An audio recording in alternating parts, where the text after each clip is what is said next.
बिहार ने भाजपा कोटे के 4 पूर्व मंत्रियों को सरकारी बंगला खाली करने का नोटिस दिया है।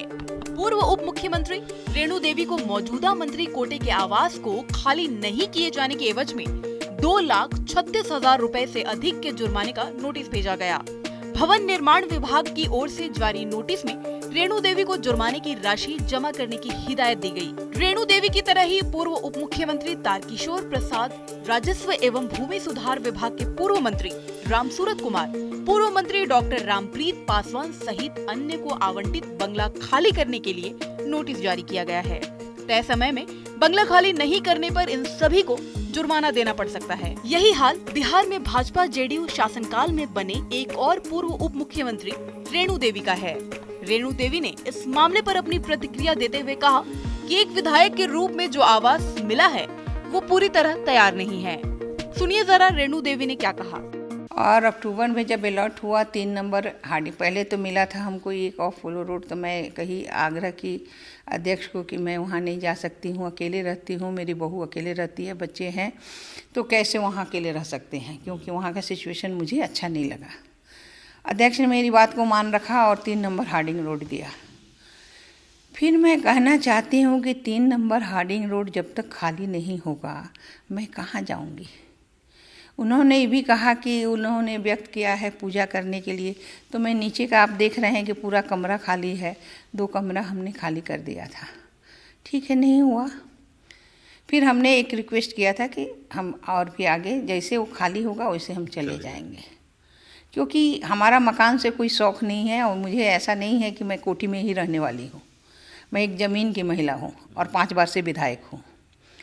लेकिन मुझे दुख तब हुआ कि जब नवंबर में मेरे पास नोटिस आया कि प्रत्येक महीना 30 गुना एक्स्ट्रा लगा के आपको पेनाल्टी देना पड़ेगा 2,36,000 रुपया। तो मैं सरकार से पूछती हूँ कौन सा न्याय है। अगर आपने मकान दिया और मैं एमएलए हूँ, उप मुख्यमंत्री थी, ठीक है, आज मैं एमएलए हूँ, तो वो मकान खाली होगा तभी तो मैं जा सकूँगी। ये मकान 18 नवंबर कल के दिन में खाली हुआ है और आज से काम शुरू हुआ है। तो कहीं भी जाने के लिए आप वहाँ की स्थिति आप देखे होंगे कि वहाँ की स्थिति क्या है, कम से कम 10 से 15 दिन लगेंगे ही। लेकिन मैं तो यहाँ रहते हुए रोज़ मैं धूल खाती हूँ और एक फ्लोर पे मैं सिमटी हुई हूँ और पूरा काम आज 10 दिनों से चल रहा है। हमने कभी कोई अपोज नहीं किया, लेकिन वहाँ तो बाहर भी काम करने के लिए अपोज हो रहा था, नहीं हो रहा था।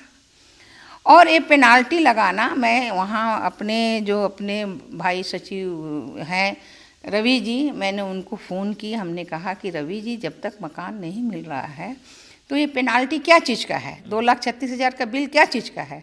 उन्होंने कहा कि मुझे इसके बारे में पता नहीं है, वो दूसरे विभाग में पता करूँगा। और मकान खाली करने के लिए कम से कम 5 बार हमने आवास के जो हमारे सचिव हैं उनको मैंने फ़ोन की। मैं परसों भी फ़ोन की थी उनको 16 तारीख को कि भैया आवास खाली नहीं हो रहा है तो हम कैसे जाएं और नीचे पूरा काम चल रहा है। तो उन्होंने प्रेशर देके कल हमको आवास मिला है और वो खाली हो रहा है। लेकिन मैं पूछना चाहती हूँ सरकार से कि आज जो लोग बिना किसी पद पर रहे हुए आज बड़े बड़े अट्टालिकाओं में हैं, उनको कितना पेनाल्टी लगा है, कितने पैसे वो महीने दे रहे हैं। और मेरे साथ अन्याय क्यों? क्योंकि मैं एक अति पिछड़ा की बेटी हूँ, मैं एक महिला हूँ और ये सोचते हैं कि महिला जो है वो अबला है। अब महिला अबला नहीं होती है, अपने हक और हुकूमत की लड़ाई अंतिम तक लड़ती है। इसलिए मेरा जो दिया गया है पेनाल्टी, उसको वापस लें और जो अनऑथराइज लोग हैं, चाहे पार्टी के हो चाहे नॉन पार्टी के हो, जिनके भी लोग हैं उनको भी हटाने का काम करें, तभी न्याय हो सकता है, नहीं तो न्याय नहीं मिलेगा। बिहार के उप मुख्यमंत्री तेजस्वी यादव को पद और मंत्रालय तो मिल गया, लेकिन अभी तक उनको सरकारी बंगला आवंटित नहीं किया गया। इसका मुख्य कारण है कि बिहार के पूर्व उप मुख्यमंत्री तारकिशोर प्रसाद ने अभी तक इस बंगले को खाली नहीं किया है। भवन निर्माण मंत्री डॉक्टर अशोक चौधरी ने कहा कि इस मामले पर नियम संगत कार्रवाई की गई है। देखिए ऐसे प्रोविज़न होता है ना कि आप मैक्सिमम आप किसी मकान को उनको एज ए मंथली मिला था मकान, और उसका प्रावधान है कि 3 महीने तक कोई व्यक्ति को मकान खाने के लिए स्पेस दिया जाता है। और उसके बाद भवन निर्माण विभाग ने का एक कैबिनेट का निर्णय है कि अगर मकान खाली उसके बाद नहीं किया जाएगा तो मार्केट रेट से 30 गुना ज़्यादा उनसे रेंट लिया जाएगा। उस स्क्वायर फीट का हर कोई का उसका एक्सप्लेनेशन है, कहाँ है, किस एरिया में है, क्या है, नहीं, उसका सब बना हुआ है। ये PWD बिल्डिंग का जो कोड है उसमें रेक्टिफिकेशन कैबिनेट से किया गया था, उसके बाद ये प्रावधान किया गया। ऐसा है कि सब कोई रहे हैं उसमें, ऐसा तो है नहीं कि कोई नहीं रहा है और कोई नया चीज़ उनके लिए है, सबके लिए है।